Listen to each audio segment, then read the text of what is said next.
Максим Леонардович, добрый вечер. Мы подключаем к нашему эфиру уважаемого Максима Шевченко. Сегодня никто не сидит на месте Максима Шевченко, кстати. У нас пустой стульчик. У нас пустой стульчик. Итак, и Максим Шевченко выступает в качестве доверенного лица, как раз кандидата в президенты Павла Николаевича Грудинина, который, видимо, должен знать все тезисы программы.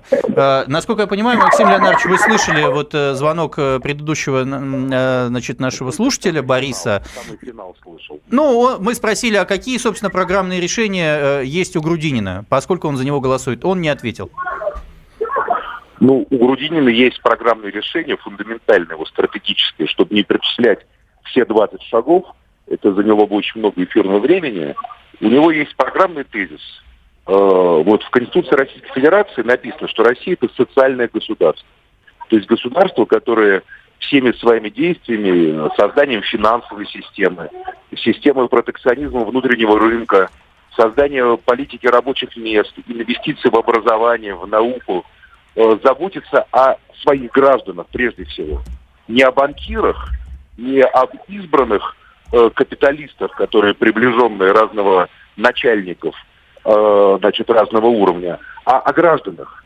То есть те люди, которые имеют там счастье или там родились уже, как они сами к этому относятся, на территории нашей страны, они должны от этой страны получать приоритетное... Максим Леонидович, скажите, а чем он отличается... Да, а чем отличается от Владимира Путина, тоже кандидат в президенты, тем более вчера в своем... Владимир Путин, да. Да, вчера конечно. В своем интервью Павел Николаевич сказал, что критиковать Путина не надо вообще, более того, он готов к нему работать, пойти, если тот ему обеспечит какие-то гарантии работы во власти, скажем так. Ну, понимаете, он отличается от Путина тем, что Путин создал систему олигархического кормления. Путин является президентом консенсуса.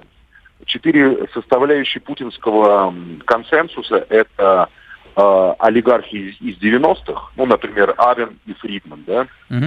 Это силовики, это понятно, это Путин, ему сослуживцы, друзья там и так далее.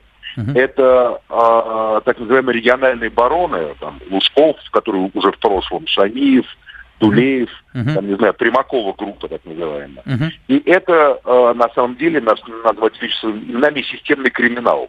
Вот Путин это, ну, там, Солнцевский, там, не знаю, Коптевский, там, Кумаринский и так далее. Максим Леонидович, а почему вот вы, простите... Я договорю, у каждого своя роль. Путин был президентом консенсуса. Эти все силы договорились о своей власти в отведенных им секторах над нашей страной.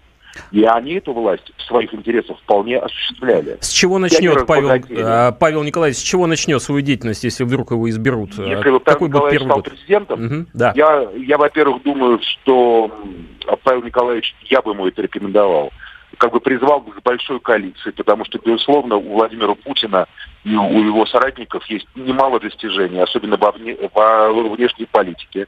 Только слепой не верит, что путинская внешняя политика, ну там путинско-патрушевская, как угодно это считайте, она привела к определенному восстановлению суверенитета и уважения нашей страны.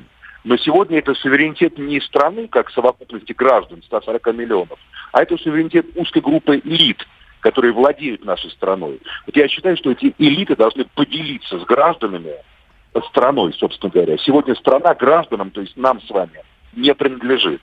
И я думаю, что Павел Николаевич в первую очередь, конечно же, безусловно, во-первых, призвал бы к партнерству даже Путина, который ему проиграл бы на этих выборах. Потому что, безусловно, опыт Владимира Владимировича Путина нужен стране и нужен народу. Мы не стоим на позиции каких-то расправ. Максим Леонидович, Путин имеет серьезные заслуги перед Российской Федерацией. Заключительный вопрос. А почему вот вы столь резки в своей критике, ну вот вы сейчас, во всяком случае, выступили, а вот вчера я час с лишним потратил времени, и, честно говоря, у меня вообще не возникло ощущения, что Павел Грудинин является хоть сколько понятной оппозицией. Более того, мне кажется, что другие участники более радикально настроены, а вы вроде претендуете на забор основного протеста, причем не только ядра коммунистической партии, но и национал-патриотических сил и иных. Я вообще вижу, что про национал-патриотических сил это не мое.